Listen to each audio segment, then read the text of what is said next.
ارشاد فرمایا یہ تو آدھا دین ہے، جو نکاح کر لیتا ہے وہ اپنے آدھے دین کو محفوظ کر لیتا ہے۔ نکاح کو تو اللہ نے اپنا انعام قرار دیا ہے، واللہ جعل لکم من انفسکم ازواجا وجعل لکم من ازواجکم بنین وحفدا، اللہ نے تمہارے لیے تمہارے جنس کے جوڑے بنائے اور ان جوڑوں کے ذریعے پھر تمہیں بیٹے اور پوتے عطا کیے۔ نکاح کو اللہ نے سکون کا ذریعہ بنایا، ومن آیاتہ ان خلق لکم من انفسکم ازواجا لتسکنوا الیہا وجعل بینکم مودۃ ورحمہ، اللہ کی نشانیوں میں سے یہ ہے کہ اس نے تمہارے جنس کے جوڑے بنائے، کس لیے بنائے؟ لتسکنوا الیہا، تاکہ تم اس کے ذریعے سکون حاصل کرو۔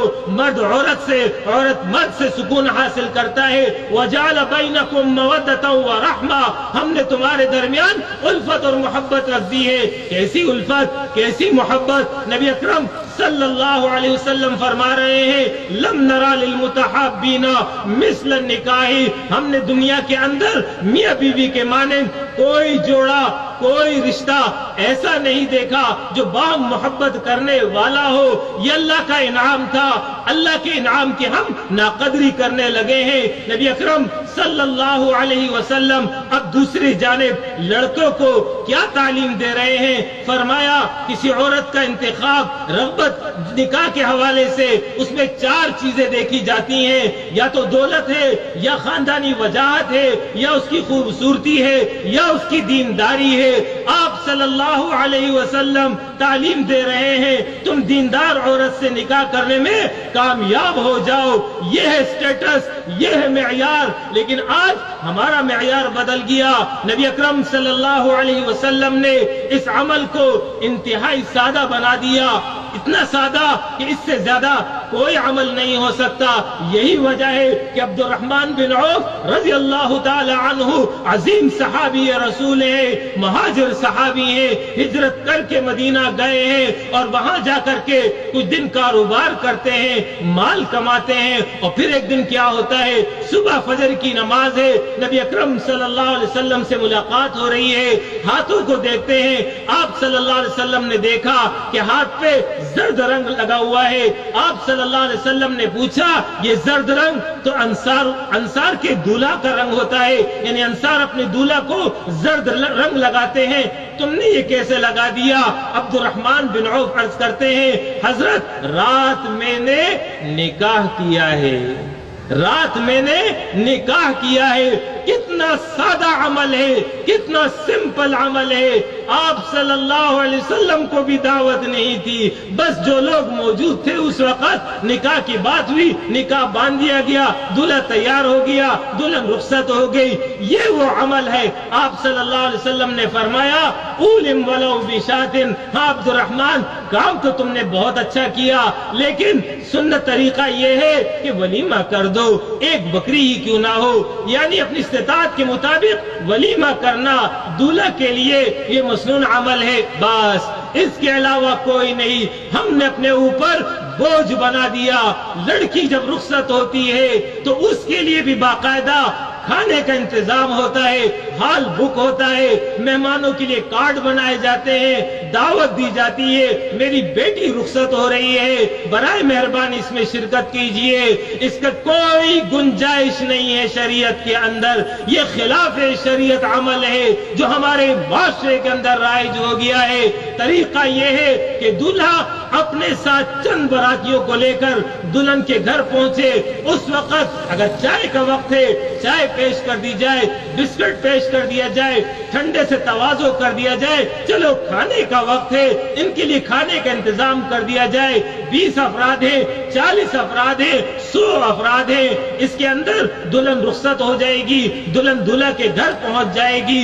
دوسرے دن دولہا کو حکم ہے اب تو اپنے دوستوں کو، رشتہ داروں کو جمع کرو، ان کو ولیمہ کرو۔ یہ سمپل طریقہ ہے، لیکن آج ہم نے اس عمل کو مشکل سے مشکل بنا دیا ہے۔ نکاح میں ایک پابندی ہے، مہر کی پابندی ہے کہ مہر لازم کر دیا گیا ہے۔ مہر کے حوالے سے قرآن مجید میں اللہ رب العالمین نے حکم دیا ہے وَآتُوا النِّسَاءَ صَدَقَاتِهِنَّ نِحْلًا، عورتوں کو ان کے مہر خوشی کے ساتھ ادا کرو، راضی ہو کر کے ادا کرو۔ کتنا مہر ہونا چاہیے؟ قرآن و حدیث میں کوئی متعین مقدار لازم نہیں کی گئی ہے۔ کم سے کم امام ابو حنیفہ رحمہ اللہ کے نزدیک 10 درہم دینار، 10 درہم جو ہے مہر ہونا چاہیے، اور 10 درہم آج کے حساب سے 30.62 گرام چاندی ہے۔ یہ جو ہے کم سے کم مہر ہے۔ باقی مرد اور عورت، میاں بیوی جس پر راضی ہو جائے بس وہی مہر ہے۔ لیکن ہم نے اس معاملے میں بھی افراط اور تفریط سے کام لیا ہے۔ بعض جگہ تو یہ ہے کہ مہر فاطمی کیا ہے؟ 32.5 روپے۔ یاد رکھیے 32.5 اور مہر فاطمی کا کوئی تصور نہیں ہے۔ یہ پتہ نہیں کہاں سے رائج ہو گیا ہے، اس کی کوئی حیثیت نہیں ہے، بلکہ مرد اور عورت جس پر راضی ہو جائے وہ مہر ہے۔ اگر آپ مسنون مہر رکھنا چاہتے ہیں تو نبی اکرم صلی اللہ علیہ وسلم نے اپنے ازواج مطہرات کا جو مہر مقرر کیا تھا وہ تھا 500 درہم۔ 500 درہم آج کے چاندی کے حساب سے 131 سے اوپر کچھ تولہ چاندی ہے۔ اس کو آپ آج کے جو ریٹ ہو اس پر کنورٹ کر لیجئے، بس یہ جو ہے مہر ہے جو ازواج مطہرات کو دیا گیا ہے۔ باقی اگر 10,000 مہر ہو، اگر 20,000 مہر ہو، اگر 50,000 مہر ہو، بس ٹھیک ہے، یہ مہر مقرر ہے۔ شریعت نے اس عمل کو اور بھی آسان کر دیا۔ معجل مہر فوری دے سکتے ہو، ابھی ادا کر دو، فوری نہیں دے سکتے ہو بعد میں دو گے، قسطوں میں دو گے، چلو قسطوں میں دے دو، یہ وہ عمل ہے۔ ہاں دینا ضروری ہے۔ اگر شوہر نے موت تک جو ہے مہر ادا نہیں کیا تو مرنے کے بعد وراثت بعد میں تقسیم ہوگی، پہلے بیوی کا مہر الگ کیا جائے گا، اور اگر دنیا کے اندر مہر ادا نہیں کیا تو قیامت کے دن اس شوہر کی نیکیاں لے کر کے اس کی بیوی کو مہر کے عوض میں دے دی جائیں گی کہ دنیا میں تم نے مہر نہیں دیا، آج جو ہے یہ تم کو جو ہے اس کی نیکیاں دی جا رہی ہے۔ اس حوالے سے ہمارے معاشرے کے اندر ایک غلط تصور رائج ہو گیا ہے۔ مہر رکھ دو، جتنا چاہو رکھ دو، 2 لاکھ مہر، 5 لاکھ مہر، 10 لاکھ مہر دینا کس نے ہے؟ بس ایک فارمیلٹی ہے، اس کو پورا کرنا ہے۔ یاد رکھیے یہ عورت کا حق ہے، اس کو دینا لازم ہے، اور یہ کتنا حساس معاملہ ہے۔ اگرچہ قرآن نے یہ ذکر کیا ہے کہ ایک خاتون اپنی خوشی سے مہر کو معاف کر دے تو پھر شوہر کو اختیار ہے کہ چاہے وہ خوشی کے ساتھ اس کو اپنے استعمال میں لے آئے، لیکن یاد رکھیے حضرت عمر فاروق رضی اللہ تعالی عنہ حکم دے رہے ہیں کہ اگر ایک خاتون نے اپنا مہر زندگی کے کسی بھی مرحلے میں شوہر کو معاف کر دیا تھا، لیکن آگے جا کر کے اس خاتون نے دوبارہ مطالبہ کر دیا مجھے میرا مہر واپس لوٹایا جائے، شوہر کو دینا پھر پڑے گا، یعنی یہ معاف پھر بھی نہیں ہوگا۔ یہ وہ نکاح ہے، اس نکاح کے نتیجے میں خاندان قائم ہوا، 2 افراد ہیں، چھوٹی اجتماعیت ہے۔ اسلام کا مزاج اجتماعیت ہے، اجتماعیت میں ایک امیر ہوتا ہے، اس کا امیر کون ہوگا؟